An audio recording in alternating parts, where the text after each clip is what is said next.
two, one. Here we go. What's up, everybody? Thank you so much for joining the light side. Today, I have a beautiful little fairy tale, amazing leader with us today. Her name is Earla. She's the founder of Scivana, which is an incredible platform where science and spirituality meet. So today we're going to be talking about consciousness, spirituality, plant medicine, all things that I personally find super intriguing. And we're also going to be talking a little bit about their free event coming up this weekend on June 27th. So. Earla, without further ado, welcome, my beautiful love. Thank you for coming on the show today. Thank you for having me. I'm very, very excited to be here. Who wouldn't love to be here? Your personality is beautiful.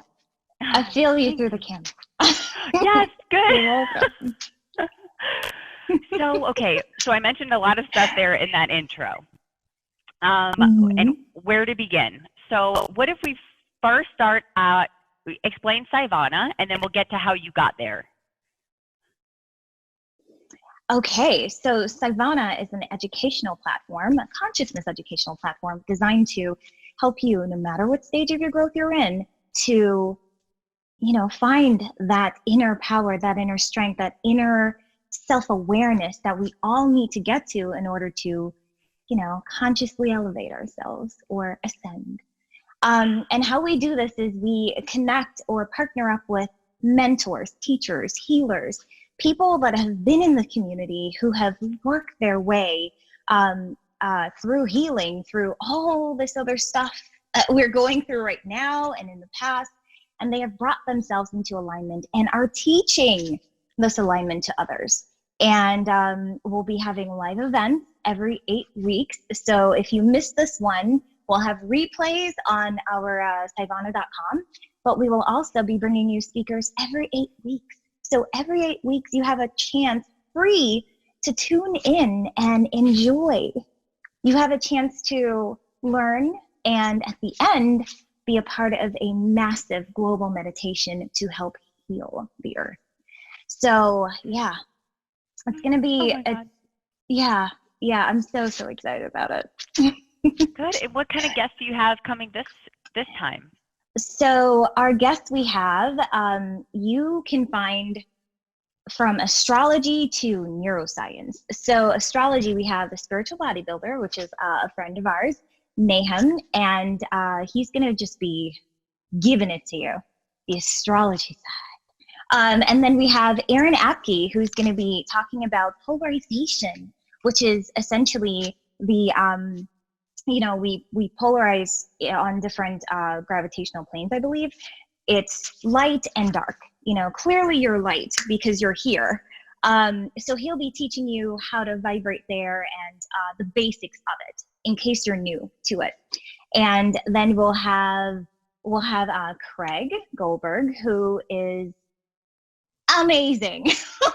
Anyone who knows Craig, that's all they say about him. He's the warmest hugs ever. But he's also very in tune with the science of mindfulness. So that's what he will be teaching about.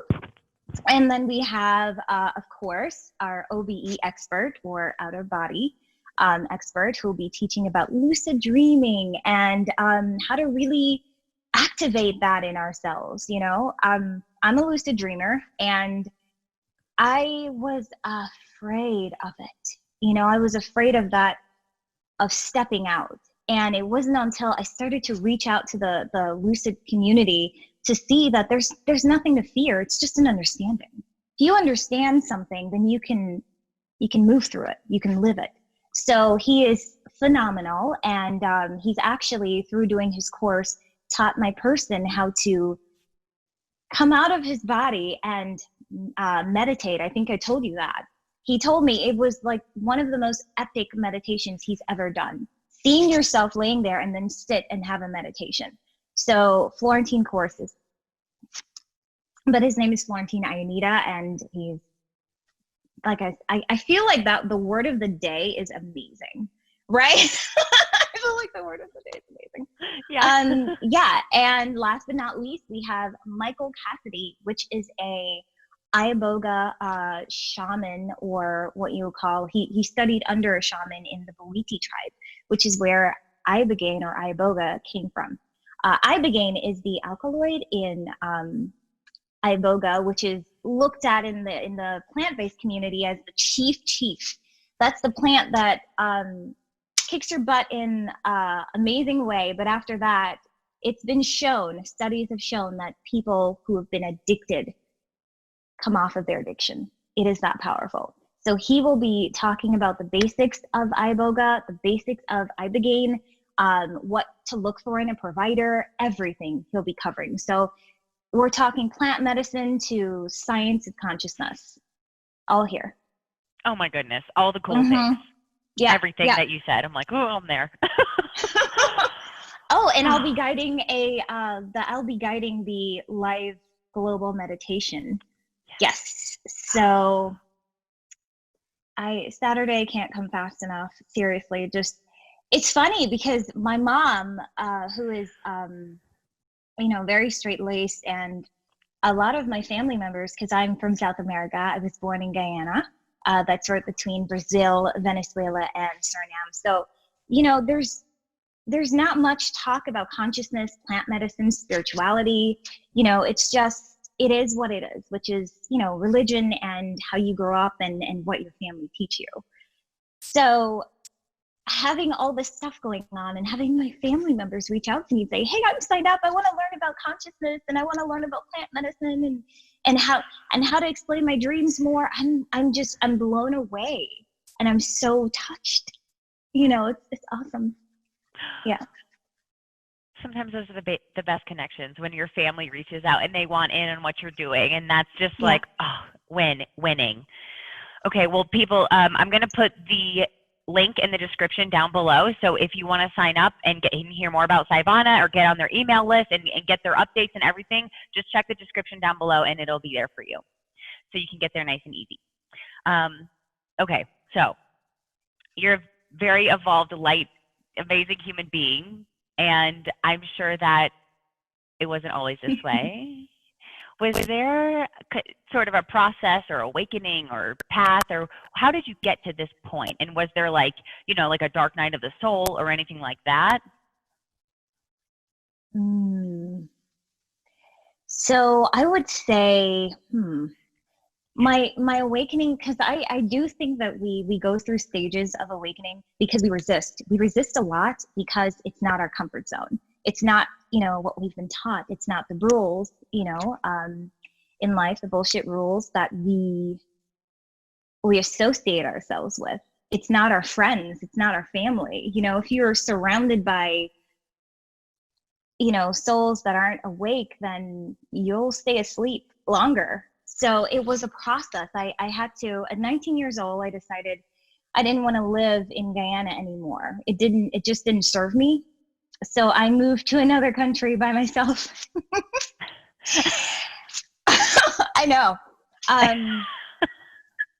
My sister told me just recently, after her and I connected again, she said, I couldn't have done that. There's no way.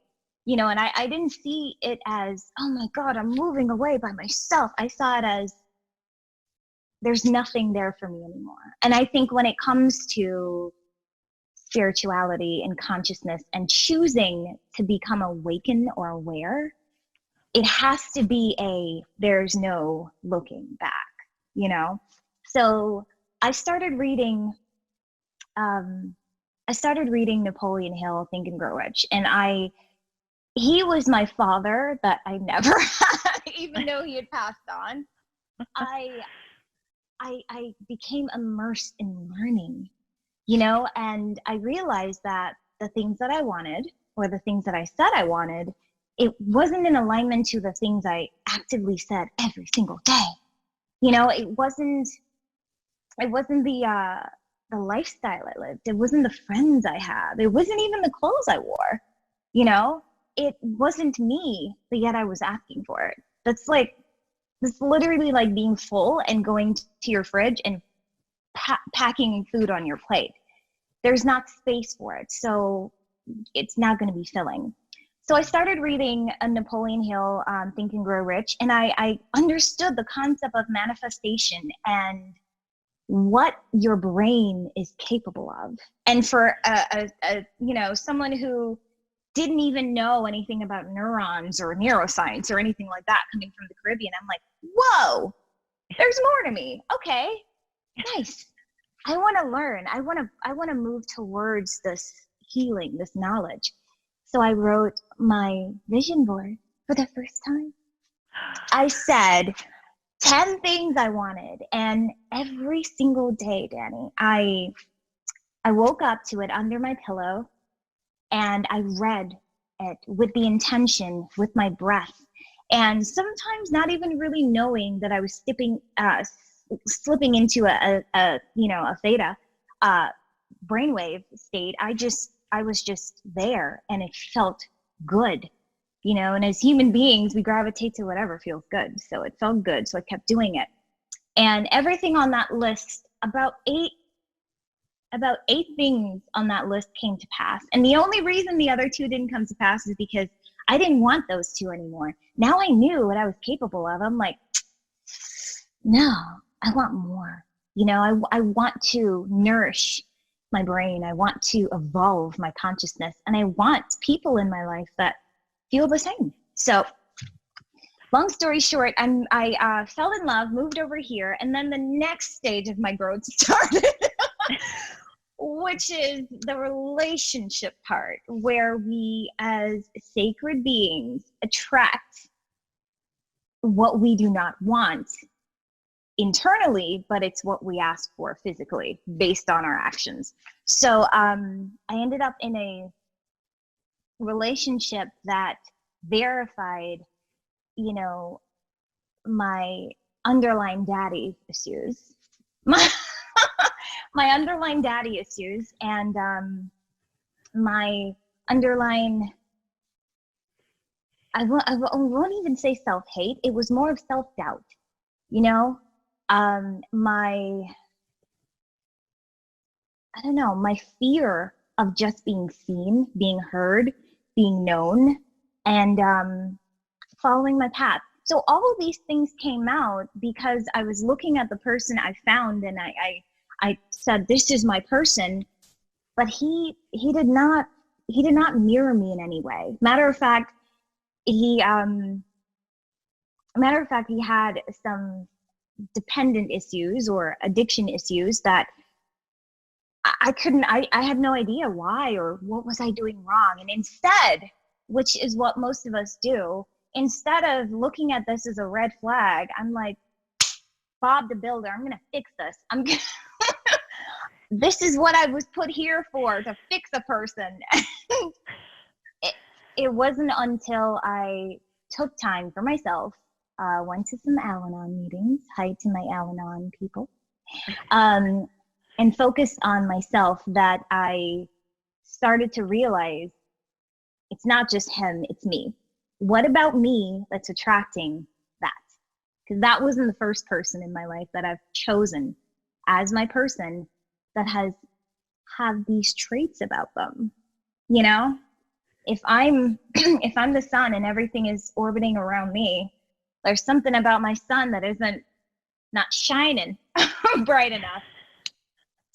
So I think it was a couple days before the eclipse, actually the second to last eclipse, because we had one recently, that I met this girl, and her name was Zola. She was such a beautiful soul. I was sitting in Al-Anon, I remember. I was sitting there, and I'm hearing, the tears and feeling the tears from someone who was speaking, and I looked over at her, and she was in such a peaceful state, but she was talking to herself, almost like praying. So after the meeting, I felt called to go over, and I said, hi, what were you doing? She said, I was sending her love. I'm like, sending her love? This is foreign language to me at this point, And so her and I ended up getting some coffee and sharing stories and talking and slowly evolving together, I would say. So she took me to my first, I would say, meditation where I saw Archangel Michael. The roof opened up for me. I'm like, okay. In addition to laws of attraction, there's consciousness evolution that pair perfectly when you're in sync. You know, it's not just about this is what I want. Because truthfully, when you're in a state of total love, you don't want anything. Matter of fact, you want to give. That's all you want. So I guess longest story short, that was my first set of awakening when I realized about manifestation in my brain and how just, you know, amazing it is. And understanding that consciousness is more than just the word. Yeah. So can you, how would you define consciousness? Ooh, wow. Like the, and we'll be bringing this out real soon with the Akashic Records. Okay. I believe consciousness is, if you think about you take a bath and you see these bubbles, okay? And they're all split out, you know, they're doing their own thing, and eventually they pop. When that bubble pops, it doesn't just disintegrate, it sucks back into that sud, you know, and that the main bubble sometimes even gets bigger. I see consciousness as that. I don't think there's death. I think that there's conscious life, there's sentient life, there's us. You know, there's us as beings where we perceive things, where we understand each other, where we experience. And then there's conscious life again, you know? I would say it is everything, and it is what is. Consciousness is not explained because it is everything. Yeah. Animals, I love that. There's animals that are conscious. It's us. The world is conscious. Yeah. Love it. Love it. It's like what gives us animation, like what makes us alive. But I love the bubble analogy because, like, and maybe that's like before we kind of like understand that we're part of everything. Like we're part of the bath. We're just up here in a little bubble, and then that pops and we go back to the bath. But we're still always part of the bath. Exactly. And that's the consciousness, and it's a stream, but it shows up in us as single individual people, and then that kind of animates us as humans, as animals, as plants. It's that beautiful stream of all that is. Yeah. And that's how evolution happened too. You know, we had to consciously perceive things. That is a saber-tooth tiger. I do not like. It will eat me. And, you know, that's how it is. That's who we are. And that's how we learn and grow and evolve. Oh, love. So, and then from there, those points in your life, the manifestation, going to the meditation, Archangel Michael, and then from there it was like, what have I just opened up, and I'm going in this direction, and I'm sponging up everything. I became a seeker. I didn't care who it was. I needed the information because I do think that, you know, no one really has the full piece of the puzzle.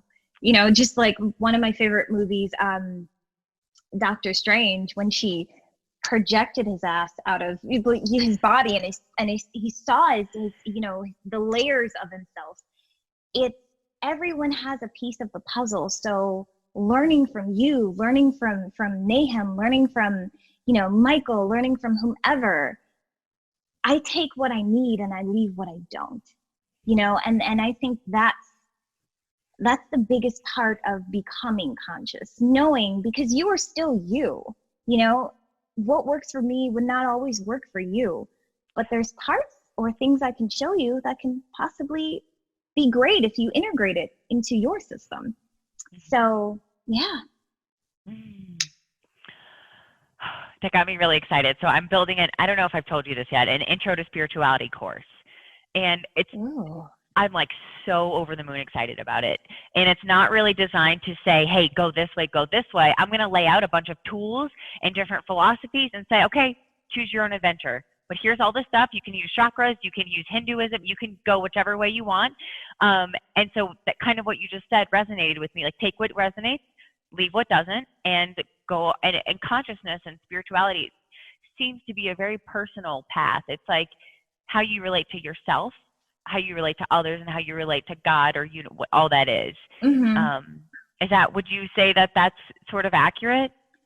Absolutely. I think it's almost like it's a preference. I have a preference in clothes. I have a preference in hairstyles.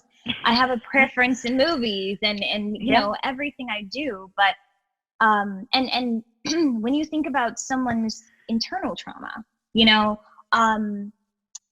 before I healed or before I resolved my daddy issues or the things that I was blaming my father for,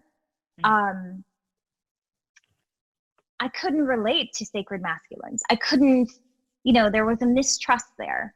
So the healing I would have needed in that moment, which we will talk about later with plant medicine, I needed something a lot more gentle, you know, than a kick in the butt. So it depends on the trauma you're trying to get over as well. You know, some people, and I tell clients too, you don't have to meditate for 30 minutes to make yourself to have grounding energy run through you. Go stick your hand in Pachamama and feel that loving energy and ask her to take it from you. There's different modalities for a reason. It's because, hey, pick your tray. Pick your tray. Pick what you want. Yeah. Yeah. And I think that's what people, go ahead. Oh no, I was gonna say I can't wait to see your course and experience it and share Thank it. you. Yes, You're I'm gonna have welcome. you come on and like maybe be a guest or something, or just, you know, I think the more the merrier. Like I'm really, and it's also like I'm a student at the same time as I'm teaching it. So I know a little bit about a lot of things. So as I dive deeper into all of these aspects for my students, I think I'm going to also go through a huge learning process. So I'm very excited for this to happen on a bunch of different levels. So thank you for also being excited with me. You're welcome. The fact that you even said that you're a student while you're a teacher, that's it. To stop growing means you stop firing those neurons that actually, you know, that actually triggers growth. And it was actually proven scientifically that, so taxi drivers, the hippocampus, that's the part in the brain where it actually directional, you know, helps you navigate. So that part of the brain in taxi drivers were a lot bigger than in normal people because they needed to get people to a certain place at a certain time. That's their job. But when they stopped doing that, it shrunk. Yeah. So point being, you have to keep growing to keep that muscle strong. As a former bodybuilder, you know, you get there and then you maintain through learning. So yeah, I love that you said that. Thank you. And I like that you said the bodybuilding, the muscle, the analogy, because that's exactly what I was thinking. I was like, oh my gosh, the hippocampus is like a muscle. Like if you keep doing bicep curls, your biceps are going to get bigger. But when you stop for a period of time, they're going to atrophy. And, you know, there's nothing wrong with that, but hopefully you're training something else, or like, you know, you've moved on to growing another part of you. But the only way to keep spirituality, consciousness, muscles, health going is to keep putting energy into it. Absolutely. Yeah, if you don't lose it, or if you don't use it, you're going to lose it. Absolutely. Yeah. 100%. That's cool. 100%. It's very interesting. And so talking to somebody who's new to spirituality, where would you say a good place for somebody, or where would you say a good place for somebody to start is, or a good mindset to have as people are like, because I do feel that there's like an energetic shift happening on the planet, maybe sort of a raising of the consciousness of everybody. Now more than ever, it seems that people are tuned into the chakras. They're tuned into astrology. They're like, what is this other spirituality just seems like it's coming to a head, and it's not necessarily like organized religion. Mm-hmm. But I do think people are starting to wake up to this spiritual realm that we all have going on here. So for people who are new, where would you think that people would start, a good place? Honestly, I would say start within your third eye. Start within yourself. Yeah. Before you can set out on a journey, you need to know where you're going. Or you at least need to have a just an idea of the roadmap. And when I say the roadmap, I mean, okay, I got my keys, I got my wallet, I got my lip gloss, I have myself. Okay, where do I go? When you're starting off spiritually, learning, wanting to know just yourself, you have to convince yourself, or you have to know without a shadow of a doubt that this is what you want to do. That's what I would say. When I experienced my shift, like I said earlier, there was no going back for me. So I would advise anyone who's starting, sit with yourself and talk to your higher self. Talk to you and say, listen, the past wasn't working for me. I don't know what the future holds. I don't know anything, but I'm willing to step out now. I'm willing to jump off this ledge and trust that there's a big bouncy castle waiting for me on the bottom that's going to catch my fall, and it's probably going to have, unicorns in it, whatever. But I would say that's where you start. You start having, even if it's 5-minute meditations with yourself. You sit with your third eye. You sit with your heart. You sit with your energy centers, and you take intentional breaths. Intentional breaths. When I say intentional breaths, and people ask me, they're like, what? When I say intentional breaths, I mean, we breathe naturally. It's a part of our autonomic, nervous system. It is what it is. When you take an intentional breath, it's you affirming to yourself that you are replenishing oxygen. You are, flooding your cells with a burst of energy, of oxygenated oxygenated energy, and you are surveying your body while you do it. So it's a different level of just, it's more of a, you feel, and your body relates to you after. It's like, woo, I feel my knees right now. Ooh, my chest. And sometimes if you ask yourself, you might know exactly where that pain is coming from. That argument with a friend of yours, that ego stepping in the way instead of you making the decision that's best for you. All these things happen when you take that intentional breath. So sit with yourself for 5 minutes every day for about a week and take intentional breaths.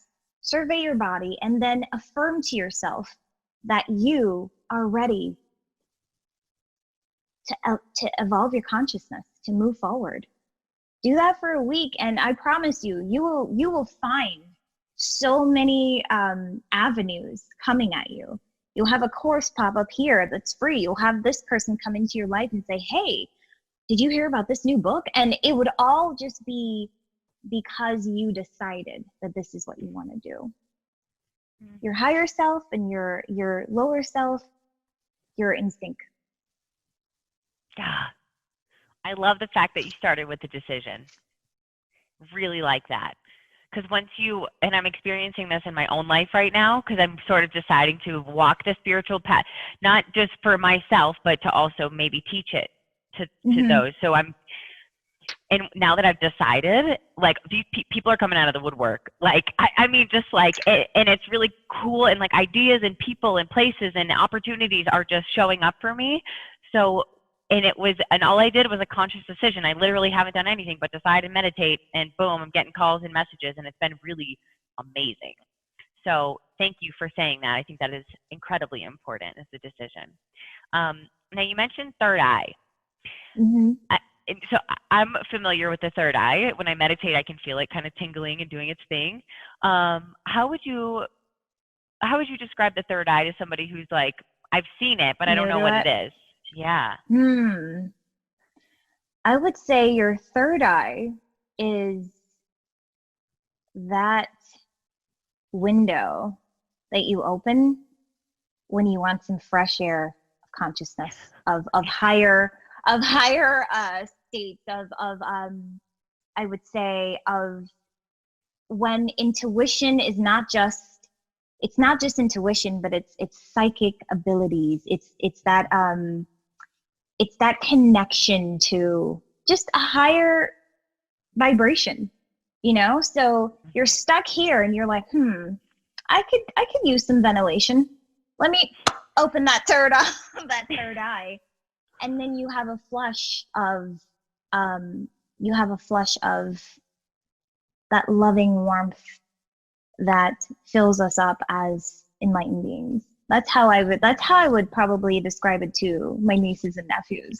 Like, hey, you have the ability to open something up in your forehead. It's called the pineal gland, and through that and through conscious thought, you can sometimes, in some cases, even feel people in the other room because we're that powerful, you know? Yeah. Wow. And what are some practices that you do to nourish your third eye or keep it open or? Oh, I actually, so I get channeled my meditations, which is really cool. So channeling is essentially where you are fed information from a higher source. And I know it's a higher source because some of the things I hear, there's no way it's coming from me. it's just wow. So one of the third eye meditations that I'm in love with, it's where you start off, you take your thumb and you place it right where your third eye is. It's right there. And you hold it there for about a minute. And after you hold it there, you're also holding it there with the intention of feeling it. And you know, when you press a place long enough and you leave there's an imprint, you know, you leave that imprint there so it's easy for you while you do the breath work. So it's a breath work technique where you start off in a seated position. You have your hands on your thighs and you take 100 breaths rapidly through your nose.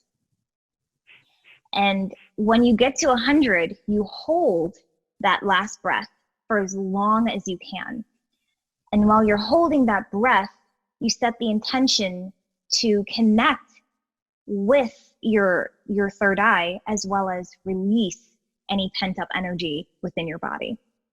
So by the end of that third breath, that 100th breath, and you hold, when you release with your hands up, with your palms to the sky, almost exposing your chest and your head, your third eye to the sky. Oh.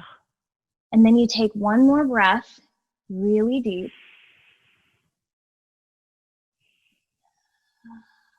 And then you release. And that last breath is to ground you a little bit. Seeing as you're on the ground, it's easy. But what I've been told after sharing that meditation, personally, the first time I tried it, it felt like a rib or one of my true rib. It just went. I was holding tension there or something, but I felt a release. I actually heard it, and what I've heard was it connects you with your third eye. I had someone go, whoa, I could see while my eyes were closed because it was so open. So please feel free to try it. Tell me how it works for you. But it's something that I love doing when I want that connection. Now the rapid breath, is that almost like the yoga, like what is it, Kapalabhati? It's like the stomach pumping almost, kind of? It is, but it's a lot more rhythmic and slow. It's not as, it's more like almost like every second. And while you're doing that, sometimes it's easier to have an alarm, like you measure where 100 breaths would be if you're doing that. And you set an alarm versus counting. For me, it's good when I'm counting because I'm only focused on that number. So then that shifts you in a deeper state of theta. Yeah. So, yes. Cool. Yes. Okay. Where do we go next? So, I don't know. Plant medicine is coming to me. Okay. Bring it on.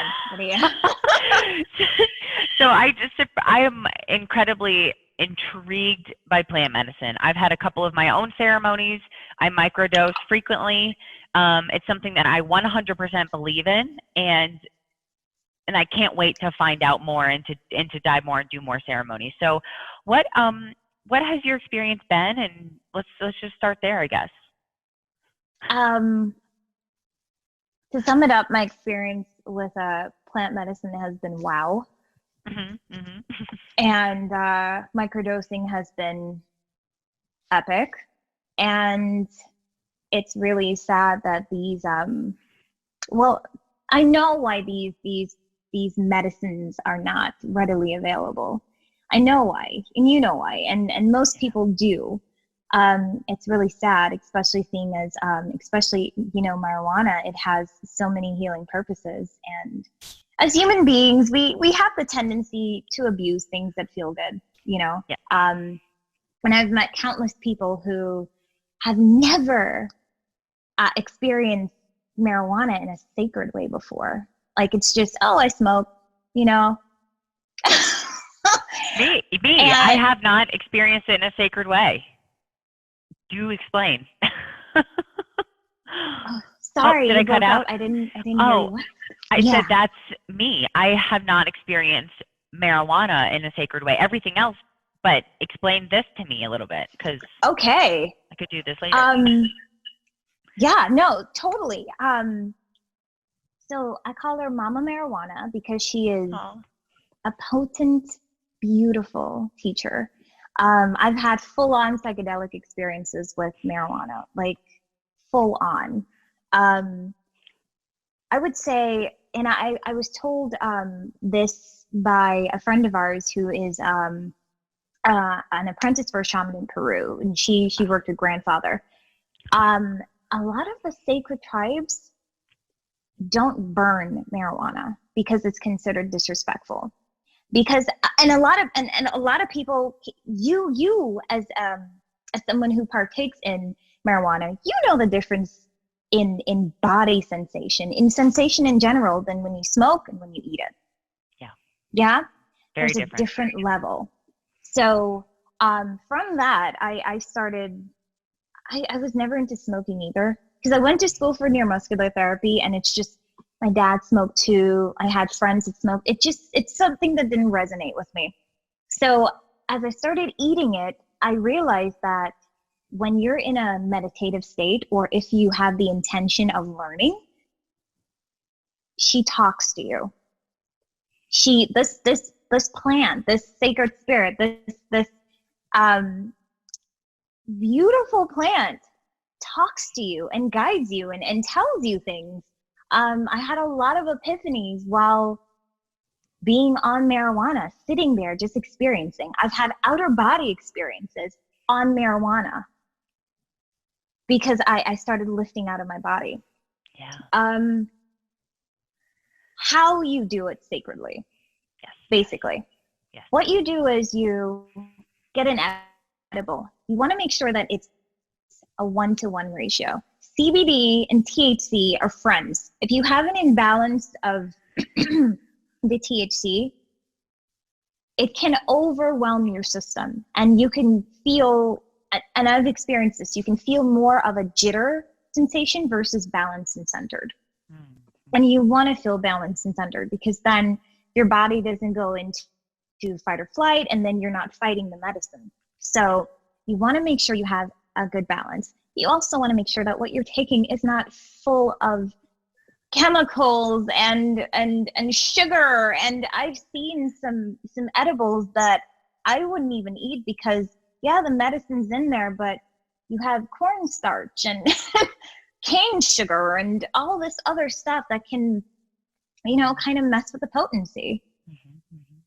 So you want to make sure you have something that is at least not as bad or harsh or full of chemicals.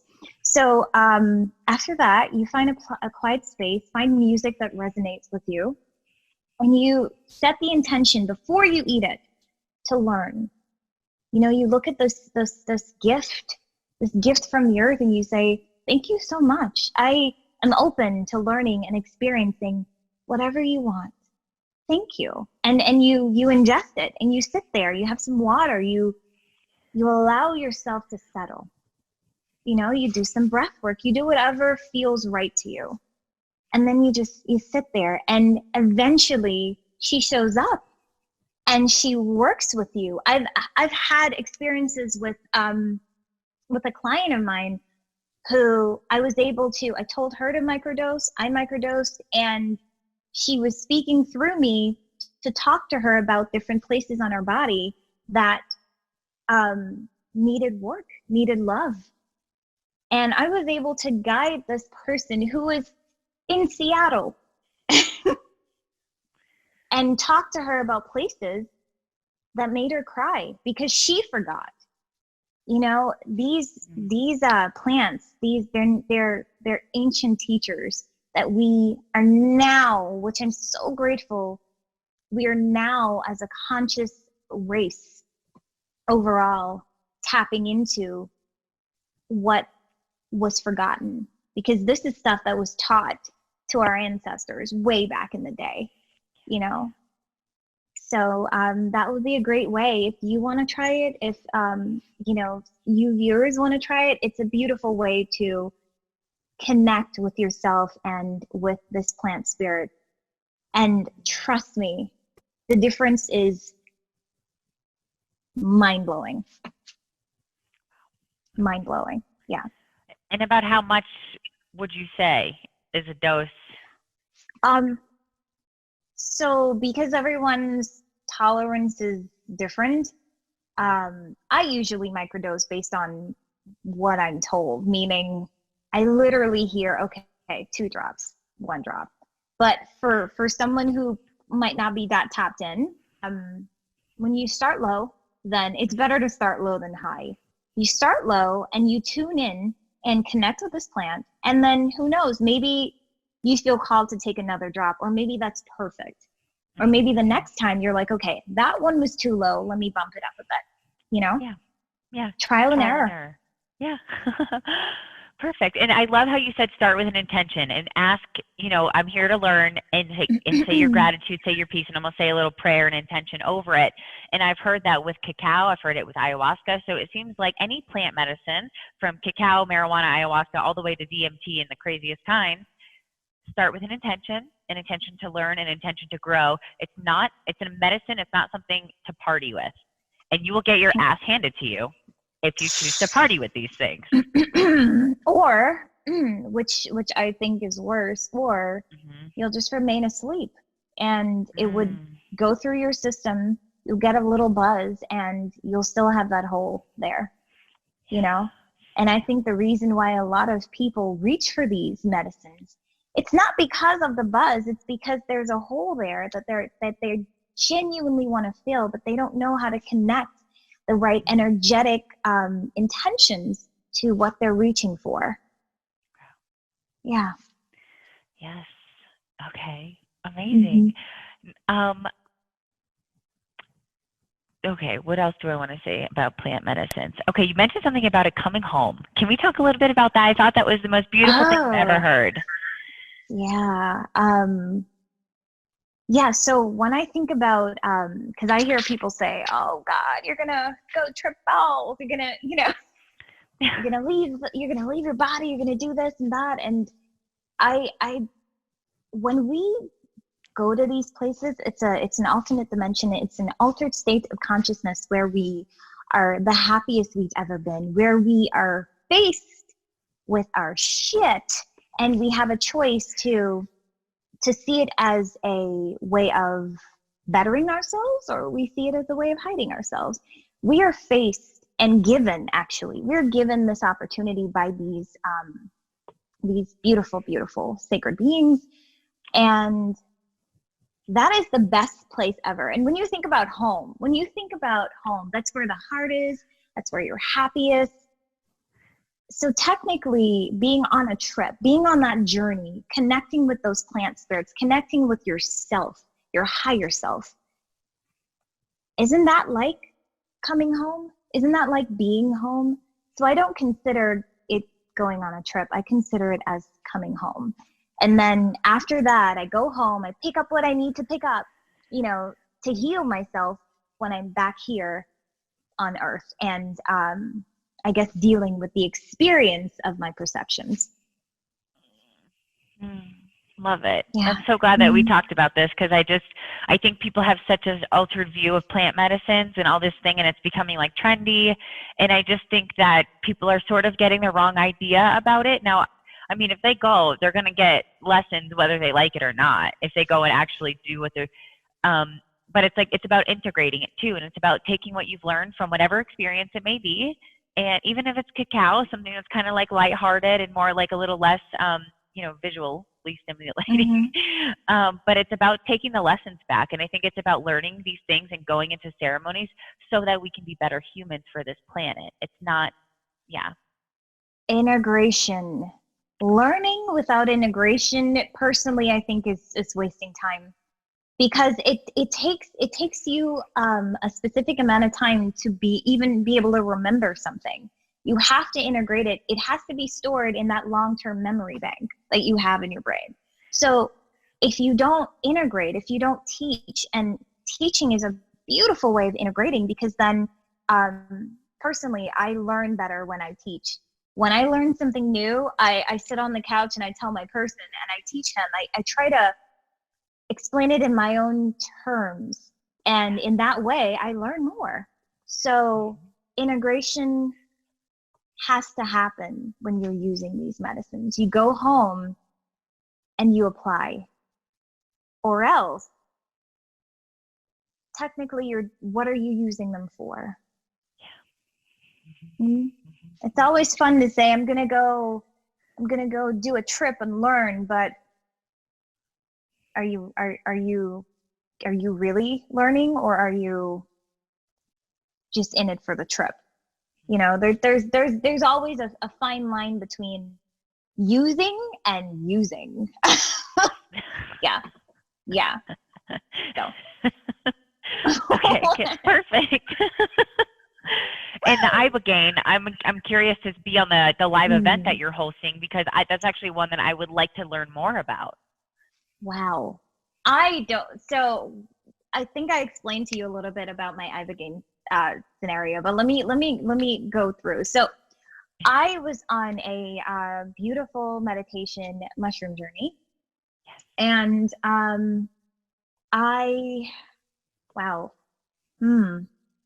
So I was getting my ass handed to me, but personally, this was the first time I've ever been scolded by the mushrooms, and I needed it. My ego needed a check. I needed to see, feel, and be aware of the conscious decisions I was making that were not in alignment to the things I said I wanted. That, to me, that's thank you. I see that as such a thanks. So, but no joke, I was like this in the set. I was like, I'm like, wow. Okay, so I ended up going and laying down in bed, and after I acknowledged that, I don't want to be that person anymore. These are the things I need to start doing in order to be a better version of myself, the best version I can be. Screw a better, the best. Boom. So I'm laying there and I'm feeling it, and I hear, I am Iboga, remember my name. And this is all, within that journey. And I'm like, Iboga, wow, okay, Iboga. So I tried to I remembered the name by saying it over and over again. And mind you, when I heard that, my entire body shivered. It was like, never experienced anything like that before. And the spirit went on to say, you will not watch TV anymore. You will do this. You will not. Basically giving me a scolding with instructions. It was like having a father come to you and be like, you need to clean your room. You need to do your homework. You need to do this. It wasn't a question of whether or not I was going to do it. It was, yes, sir. I'm getting everything together. It was intense. I swear it was, it left me shivering. So after, I'm like, okay. I hear the mushrooms come back and they're like, well, we're done with you.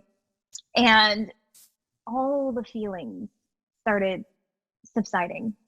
I mean, I was probably in everything for 4 hours, and it felt like 10 hours, but I came out of it and I looked at my purse and I'm like, do you know what Iboga, or do you know, because I honestly thought it was just a word that my brain conjured up. I didn't know it was real. I did anything. And he's like, you mean Ibogaine? I'm like, no, I heard Iboga. He's like, wait, I think you mean Tabernacle Iboga? I think that's the plant that you get Ibogaine from. I'm like, well, that plant introduced itself to me, and he was like, oh, and like, yeah. So within that time, all I did was sat with myself. I sat with myself, and I told him, I said, I can't watch TV anymore. So you need to hide. Matter of fact, take the remote with you when you're going to work. I cannot do this. And I literally started the very next day, actually the same day, integrating the things. I got my paper. I put stuff on my refrigerator. I was serious. And so the next day I got a message from 23andMe. I gave them my sample like 3 years ago. So they like, hey, we got an update and we changed some stuff around. Here's your DNA sample. So I checked it, and it turns out exactly where Ibogaine originated, Iboga, the plant, originated. I'm like 87% West African, where it originated from. So I'm like, that's interesting. Okay. So I was told to reach out to when I'm not doing anything productive, I need to be in a specific corner of my bedroom, or actually my house at the time, and be reading up about the plant. And through reading and through listening and integrating, Michael, I found the Iboga shaman, he's speaking on Scivana because of the research I did. I was completely guided to Michael and his facility, and all these other, I couldn't tell you within the month of integration how I have evolved within that 1 month of meeting this plant. So I started reaching out to my community, and they're like, whoa, okay, that's cool. So that's how come I met the plant, but technically I have not ingested the plant yet. I'm not called to as yet. I might do it in West Africa. It would be nice to do it in West Africa, because then I get to put my hands in the soil and experience. But that's how that went down. Mm-hmm. Oh, and now there's this huge Ibogaine community that I'm open to, because my co-host actually is an Ibogaine provider, or was an Ibogaine provider, and now he has a amazing facility that helps people get out of their addiction using NAD and ketamine. It's just this beautiful circle of life when you when you listened, and that's how Scivana came about as well, through turning off the TV, centering myself, and integrating the no's that I was told from that plant spirit. Scivana just flowed. Just downloaded. That's a story, right? Wow, no, that's beautiful. I love that it was so divinely guided by plants. Like I've also been scolded by mushrooms. I was like, it took, Mm. my intention was just not super clear. And I felt like all the trees were like looking down on me. And I felt like Simba and Mufasa was like, Simba, you deliberately disobeyed me. And I like, Oh my God, I like love I that literally movie. was in trouble by nature. And these plants were over me. Oh my God. And I was just like, all right, I get it. I get it. But I took too many. My mindset was more in like a party. Like it wasn't Hmm. super intentional. It was just because I wanted to be out in nature and just like, yeah, scolded. But I was like, thank you, because forever now I get it. Like I wasn't in danger or anything, but like I was in trouble with mushrooms. Yeah. Um, and Yeah. tell me, After, so. Mhm. go ahead. No, go ahead. Well, I was gonna change the subject. So Oh, before we do, we can just, yeah, whatever you're gonna say. oh, I was gonna say, yeah. Mushrooms are the I mean, I haven't done ayahuasca yet either. But I typically only do stuff if I'm called to it. If I'm called to it. And a lot of people in the healing or the sacred or the conscious community, they know what being called to it means. But for people who don't know, it's where you're consciously seeing, hearing, feeling signs of this plant. Yeah. So, for example, let's just say you're being called to ketamine. So, randomly, a friend would start talking about it, Hmm. and then on your phone, you'll see something about ketamine, and then something else would pop up about it. It's like an sync feeling within the earth and you. That's when you're being called to something, or that's how I would explain it. Does that make sense? Like, does that make sense to you? Yeah. Yeah, definitely. Yeah, Yeah. like when something calls you, then all of a sudden it just starts popping up everywhere, and like it Everywhere. gets louder and louder, and then eventually you're just like, yeah, that's how ayahuasca was for me. It was kind of like, I learned about it, and then all of a sudden, like my friend met a shaman, and then they were having a ceremony soon, and it just worked out super fluid like that. And Mm-hmm. it wasn't the whole of the experience what everybody hears about, but it was enough to dip my toe in and to know what's going on here. I Mm-hmm. will be back, but like you said, you want to go to West Africa. I would love to go to Peru and like where these plants are actually native. I think Mm-hmm. I feel like it'll be a little bit of a different experience. So I think that's what I'm waiting for, my big huge, but I haven't been called there yet. Push. Right. Yep. Yeah. Yep. And another thing too that I feel like we should add when you're make sure that the plants or whatever you're using is from a educated source or an educated guide or someone who knows what they're doing, because there's nothing worse than you going into a sacred experience and you're doing it with a buddy or a friend, and now you are processing some dark stuff that you has probably pushed down for years. That person is not equipped to sit with you, to talk to you, to, first of all, you didn't even put intentions down before. So it environment is 100% very, very important when you're looking to do anything sacred. Environment and making sure that the person who's there knows what they're doing. It's for your safety as well. Yeah. Yes. Thank you for that. Huge. Mm-hmm. That's a big thing because everybody thinks that they're an ayahuasca shaman now, and you can really get somebody super hurt, like mentally and physically, and people Mental and just, physically. and spiritually, like the whole thing. You can get really just because Yes. somebody is in their ego and they're giving out this medicine and they don't fully understand it for themselves yet. So huge thing on making sure your Huge. guide is good. Yeah. I have a the person we actually sat with for grandfather. Mm. She sat in Peru, in the bushes of Peru, for 3 months until that plant spoke to her. And that says something. That's a determined individual, right there. To be in the darkness, to be off salt and eating rice basically for 3 months. She was away from her kids, And she told us experiences about like a freaking tarantula jumping on, like literally falling on her chest. I don't know if I would. All right. Yeah. I'm out. Thank you. But Yeah. she did that. She endured that. So that's who I want to go to. I want to be guided by someone who was guided.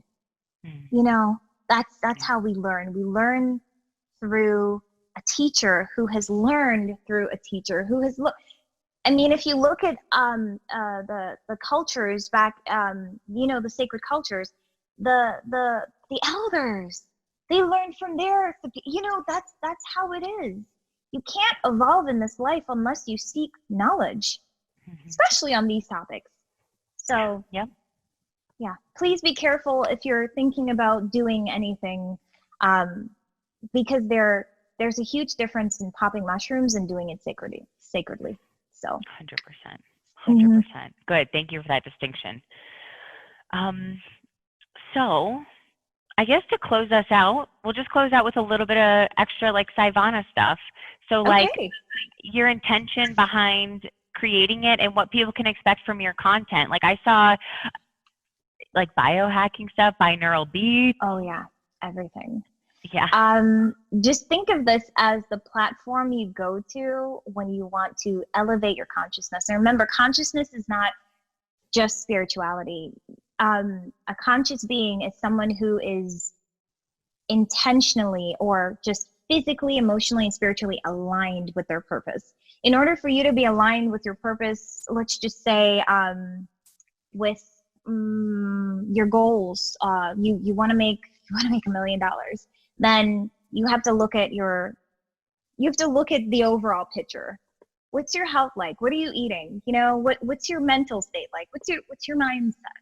What are you taking to enhance yourself? You know, do you know about red light therapy? Do you know about flotation tanks? Do you know about IDCES? No, IDSC, yeah, electric current. There's a lot of things out there that has been done that a lot of people are doing currently to optimize themselves that is not really out there.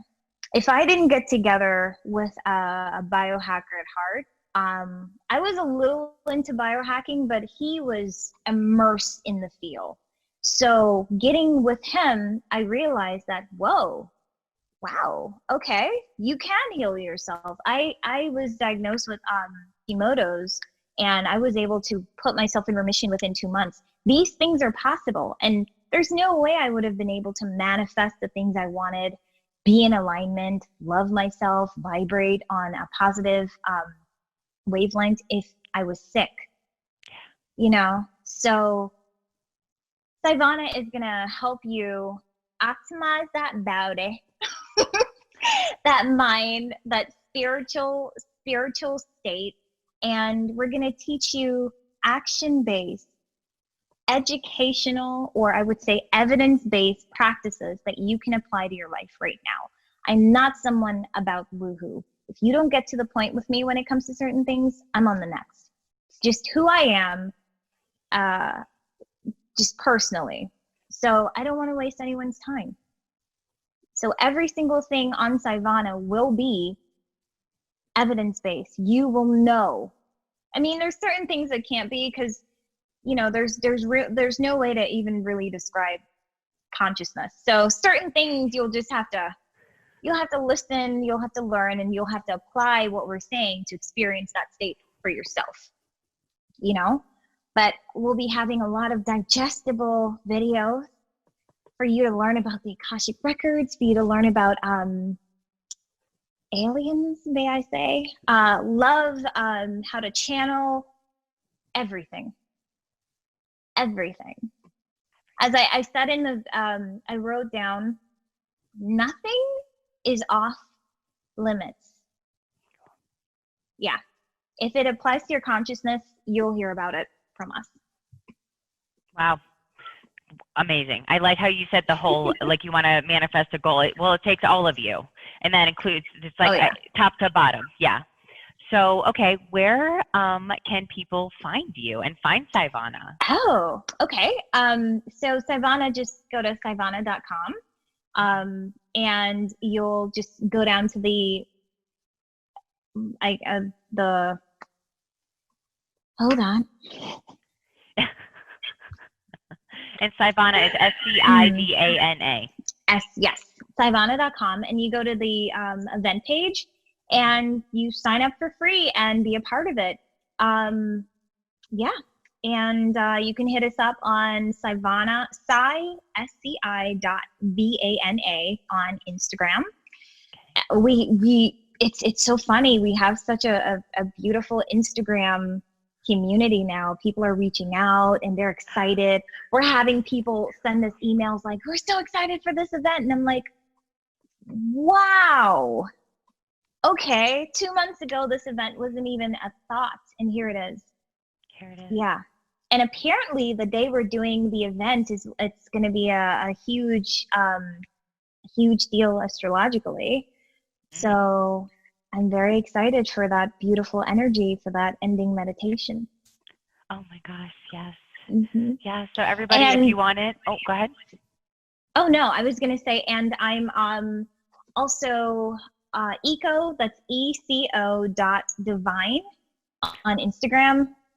I don't really use my personal channel, but I might have a couple things behind the scenes stuff for the videos and maybe some of the speakers featured on my personal channel. So if you want to follow me, you can. Okay. Eco.divine. Eco.divine, yeah. I love that. I think that's such a cool name. Oh, okay. Earla, thank you so much for joining me today. This has been elevating, enlightening, so many things, so much good exchange of energy here. And I'm excited to have you on again because I just feel like I could talk to you for hours. So thank you. I feel the same way. Oh, good. I'm so glad. Thank you. Well, thank you for joining us. Everybody listening, thank you so much for listening. I hope you got something out of it. If you're interested in Scivana, check out the links below. Visit them on Instagram. If you have questions specifically for Earla, hit her up on Instagram. She's super open and nice. I'm sure you could all tell. But and share the love, guys. Like if you're interested in Scivana and you want to share it, share it. And the reason is because as you the goal is to raise everybody's consciousness here. Right? So if especially if there's some people where you're like, damn, you need a little, I encourage you, share it, share the event, share her stuff. We're all here trying to make each other better and vibrate higher. So don't be afraid to get this information out there. Yes. We're also on Facebook. We have a Facebook group that we started. So it's Scivana at facebookgroup.com, I believe. But you can find us, just type in Scivana group and follow us there because we'll be posting so much amazing content about biohacking, binaural beats, neuroscience, everything that you can think of, as well as a psychedelic knows that you should know and stuff like that. Yeah. Good. Okay. And we'll have all those links in the description below. So it'll just be easy. Just click and go. So that we'll have that set up for you guys easy. Earla, thank you. You are so welcome. Thank you so much for having me on. I look forward to connecting again. Thank you guys for listening and just being open, loving souls. Hey, do you want to do real quick? Do you want to do like 3 breaths with me? Maybe they can join in. Yeah. Yes. Yeah. Okay. So 3 intentional breaths. Survey your body and let the love flow. And